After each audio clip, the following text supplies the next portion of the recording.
وزیراعظم عمران خان صاحب کا قوم سے خطاب میں نے سفر کی حالت میں سنا ہے اور متعلقہ اس سے جن پر مختلف اطراف سے کمنٹس آ رہے ہیں وہ بھی میں نے سنے ہیں۔ جہاں تک تعلق ہے ملک کی صورتحال کا اور نیب کا اور سیاستدانوں کا اور گرفتاریوں کا، تو پارلیمنٹ موجود ہے، سیاسی پارٹیاں موجود ہیں، اب بات بھی چلتی رہے گی۔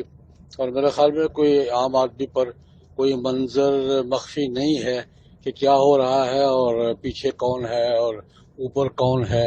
میرے خیال میں اس پر ابھی تبصرہ نہیں کرتا، لیکن جو ریاست مدینہ کے حوالے سے اور احد اور بدر کے حوالے سے اور خندق کے حوالے سے عمران خان صاحب نے کہا ہے، وہ ملک بھر کے اہل دین کے لیے اذیت اور تکلیف کا باعث بنا ہے، اس لیے کہ نہ بات ٹھیک ہے نہ لہجہ ٹھیک ہے۔ حضرات صحابہ کرام رضوان اللہ علیہ مجمعین کے بارے میں اس لہجے میں بات ہمارے ہاں نہیں سنی جاتی اور نہ سنی جانی چاہیے۔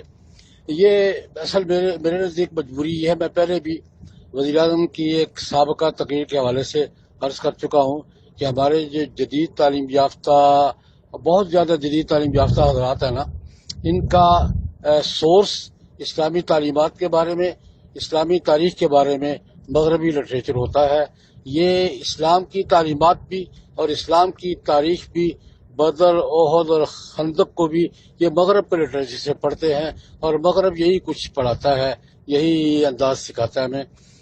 میں عرض کروں گا ریاست مدینہ کے حوالے سے کہ ریاست مدینہ خان صاحب کے نزدیک تصور، ان کے ذہن میں تصور اتنا ہے کہ یہودی بھی وہاں رہتے تھے، اس کے علاوہ ان کے ذہن میں کوئی اور تصور نہیں تھا، نہیں ہے۔ یہ ان کے یہ نہیں ہے کہ ریاست مدینہ میں حدود شریعہ نافذ تھی، چور کا ہاتھ کٹتا تھا، زانی کو سنسار کیا جاتا تھا، یہ باتیں ان کے ذہن میں نہیں ہے، نہ ان کے نالج میں ہے۔ ان کے نالج میں صرف اتنی بات ہے کہ یہودی وہاں رہتے تھے، یہودیوں سے معاہدہ تھا، اور یہ بھی ادھوری بات کہ ان کو یہ تو یاد ہے کہ یہودیوں کے ساتھ معاہدہ ہوا تھا اور وہ وہاں رہتے تھے، لیکن یہ ان کے شاید نالج میں نہیں ہے کہ سن 5 ہجری کے بعد ایک یہودی قبیلہ بھی مدینہ میں نہیں تھا، تینوں قبیلے جلا وطن کر دیے گئے تھے میثاق مدینہ، دستور مدینہ کی خلاف ورزی کے جرم میں، تینوں جلا وطن ہو گئے تھے۔ 5 ہجری میں تو ایک بھی یہودی قبیلہ مدینہ میں نہیں رہا تھا، لیکن یہ بات نہ ان کے نالج میں ہے اور نہ ان کو بتائی جا رہی ہے۔ یک طرفہ باتیں، ادھوری باتیں اور اس انداز سے باتیں جیسے مغرب ان کو پڑھاتا ہے، اس انداز سے یہ باتیں کرتے ہیں۔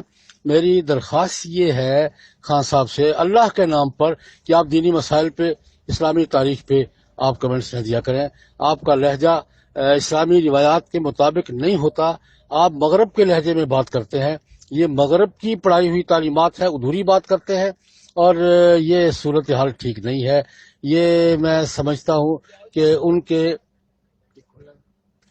ان کے جو مشیر ہیں ان کو کم از کم خدا کا خوف کرنا چاہیے اور انہیں اپنے لہجے میں سنجیدگی پیدا کرنی چاہیے۔ اس سے زیادہ میں اس وقت کچھ نہیں کہہ سکتا۔ السلام علیکم ورحمۃ اللہ۔